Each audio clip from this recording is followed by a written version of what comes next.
Hello friends, ओम श्री गणेशाय नमः। आप सभी का स्वागत है आपके अपने यूट्यूब चैनल पर।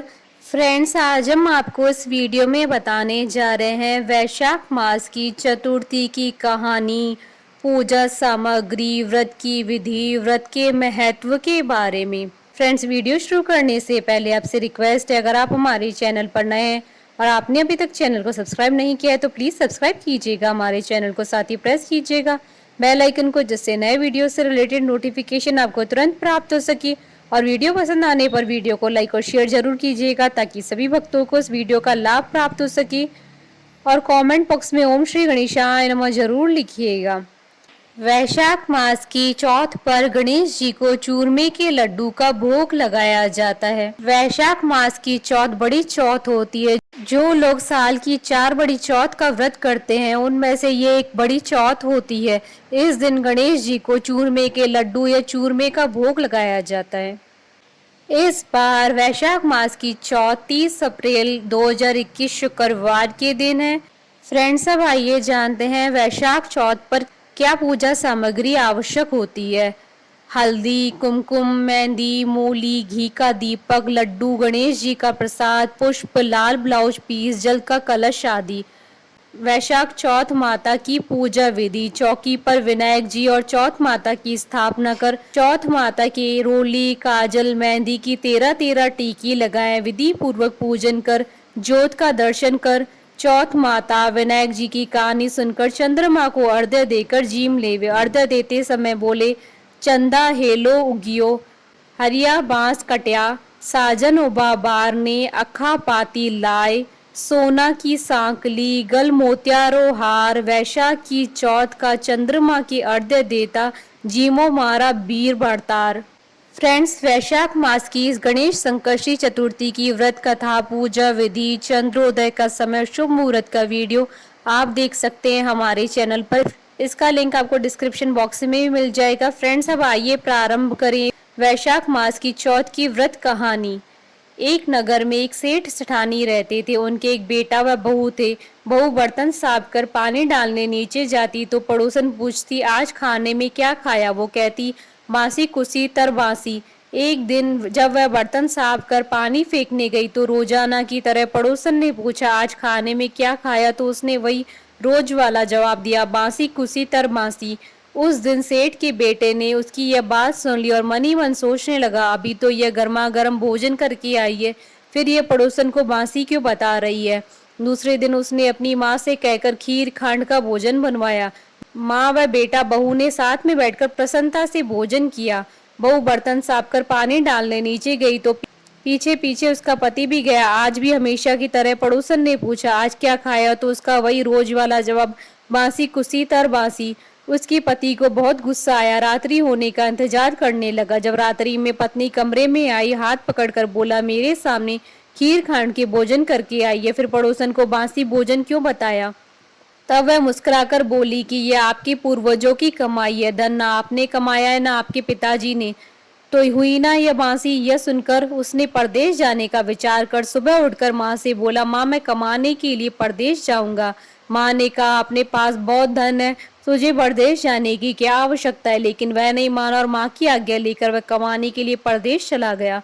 वहाँ उसको एक सेठ की यहाँ नौकरी मिल गई। कुछ समय में ही उसने सारा काम काज संभाल लिया। सेठ का विश्वास पात्र बन गया। सेठ अपना सारा कारोबार उसे सौंपकर तीर्थ यात्रा पर चला गया। इधर सास ने बहू से कह रखा था कि परिंदे का पानी और चूल्हे की आग कभी मत बुझने देना, परंतु एक दिन चूल्हे की आग बुझ गई। बहू पड़ोसन के घर अग्नि लेने गई। उसने देखा कि पड़ोस की औरतें वैशाख की चौथ माता की पूजा कर रही है। उसने पूछा, आप ये किस माता का पूजन कर रही हैं और इस पूजा को करने से क्या फल मिलता है? तब पड़ोसन ने कहा, यह चौथ माता का व्रत है। इस व्रत को करने से स्त्रियों को अखंड सौभाग्य, उत्तम रूप, सुख, गुणवान संतान तथा बिछड़े का मिलन होता है। तब उसने बताया, मेरे पति परदेश गए हैं, मैं भी चौथ माता का व्रत करना चाहती हूँ, पर मेरी सास मुझे घर से बाहर नहीं आने देते, तो मुझे कैसे मालूम चलेगा कि चौथ का व्रत कब आया? तब पड़ोसन ने कहा, बहू तुम रोजाना एक डिब्बिया में एक दाना गेहूं रखते जाना। जब 30 दाने हो जाएं तो उस दिन चौथ माता का व्रत रख लेना और शाम को चौथ विनायक जी का पूजन कर चंद्रमा को अर्घ्य देकर फिर खाना खा लेना। साहूकार की बहू को पड़ोसन के कहे के अनुसार व्रत करते हुए बहुत समय बीत गया। चौथ माता ने सोचा कि यदि इसकी नहीं सुनी तो मुझे मानेगा कौन। तब चौथ माता ने साहूकार के बेटे को स्वप्न में जाकर कहा कि साहूकार का बेटा सो रहा है या जाग रहा है। तो उसने कहा, ना सो रहा हूँ न जाग रहा हूँ, चिंता में हूँ। इस पर चौथ माता ने कहा, चिंता छोड़ घर जाकर तेरे परिवार को संभाल। तब साहूकार के बेटे ने कहा, मेरा कारोबार बहुत फैला है। तब चौथ माता बोली, सुबह उठकर स्नान ध्यान से निवृत्त होकर दुकान जाकर चौथ माता का नाम लेकर घी का दीपक जलाकर बैठ जाना। जिसको लेना है ले जाएगा, जिसको देना है दे जाएगा। सुबह उसने वैसा ही किया और देखते ही देखते हिसाब हो गया। उसने घर जाने की तैयारी कर ली, घर रवाना हुआ। रास्ते में एक सांप अपनी 100 वर्ष की आयु पूर्ण करने दाह समाधि लेने जा रहा था। उसने उसको सिसकार दिया। सांप ने गुस्से में कहा, मैं अपनी आयु पूर्ण करके मुक्ति पाने जा रहा हूँ, तूने मुझे टोक दिया है, इसलिए अब मैं तुझे डसूंगा। इस पर साहूकार के बेटे ने कहा, मैं 12 वर्ष बाद अपने घर जा रहा हूँ, मैं अपनी माँ व पत्नी से मिल लूँ तब डस लेना। तब सांप बोला, तू घर जाकर पलंग पर सो जाएगा। तब उसने कहा, मैं अपनी पत्नी की चोटी लटका दूंगा, उस पर चढ़कर डस लेना। घर पहुंचा तो वह उदास था। बेटा कुछ नहीं बोला, लेकिन उसकी औरत होशियार थी। सब पता करके उसके कमरे की एक सीढ़ी पर दूध, दूसरी पर चूरमा, तीसरी पर बालू, रेत, इत्र, फूल आदि रखकर चौथ माता से प्रार्थना करने लगी, हे चौथ माता, मेरे पति के प्राणों की रक्षा करना। अर्धरात्रि में सांप आया और दूध पिया। चूरमे व बालू की मिट्टी में कि कोले कराकर बोला, साहूकार की बेटे की बहू, सुख तो बहुत दिया पर वचनों का बंधा हूँ, डसूंगा तो जरूर। तब चौथ विनायक जी ने सोचा कि इसकी रक्षा तो करनी चाहिए। तब चौथ माता तलवार बनी, विनायक जी डाल बने और सांप के टुकड़े टुकड़े हो गए। सांप की पूंछ का टुकड़ा उसकी जूती में जाकर गिर गया।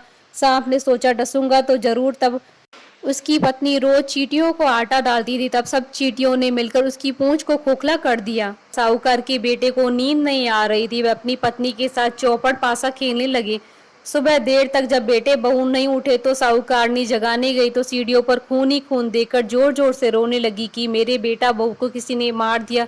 रोने की आवाज से बेटे बहू उठे और बेटे ने कहा, माँ, हमारा बैरी दुश्मन मरा है, यहाँ सफाई करवाओ, तब हम बाहर आएंगे। माँ ने वहाँ सफाई करवाई। बेटा बहू नीचे आए। बेटे ने पूछा, मेरे पीछे से किसी ने कोई धर्म पुण्य किया है क्या? तो बहू ने हामी भरी। तब सास बोली, तू 4 समय खाना खाती थी, तूने क्या धर्म किया? तब बहू बोली, मैं चौथ विनायक जी का व्रत करती थी। एक समय का खाना पानी वाली को देती, दूसरी बार का गाय की बछड़े को, तीसरी बार का जमीन में गाड़ देती, वह चौथी बार का चांद को अर्घ्य देकर स्वयं खा लेती। मैंने बनिए की दुकान से पूजा का सामान मंगवाया, उसका हिसाब कर देना। सास ने पानी वाली से पूछा तो उसने कहा, महीने की हर चौथ को मुझे खाना देती थी। बछड़े के मुंह से फूल गिरने लगे। जमीन में खोदा तो सोने के चक्र मिले। बनिए से पूछा तो उसने अपना हिसाब बताया। फिर बहू ने कहा, अब वैशाख की चौथ का उद्यापन करना है। सास बहू ने चौथ माता का उद्यापन धूमधाम से किया और सारी नगरी में कहलवा दिया कि सब कोई चौथ माता का व्रत करना, साल की 13 चौथ करना, 13 नहीं तो 4 करना, 4 नहीं तो 2 चौथ माता की व्रत तो अवश्य ही करना चाहिए। हे चौथ माता, उस पर प्रसन्न हुई वैसी सब पर प्रसन्न होना और सबकी मनोकामनाएं पूर्ण करना और अमर स्वाग देना। बोलिए चौथ माता की जय। बोलिए गणेश जी महाराज की जय। हमारे साथ इस वीडियो में अंत तक बने रहने के लिए आपका धन्यवाद। ओम श्री गणेशाय नमः।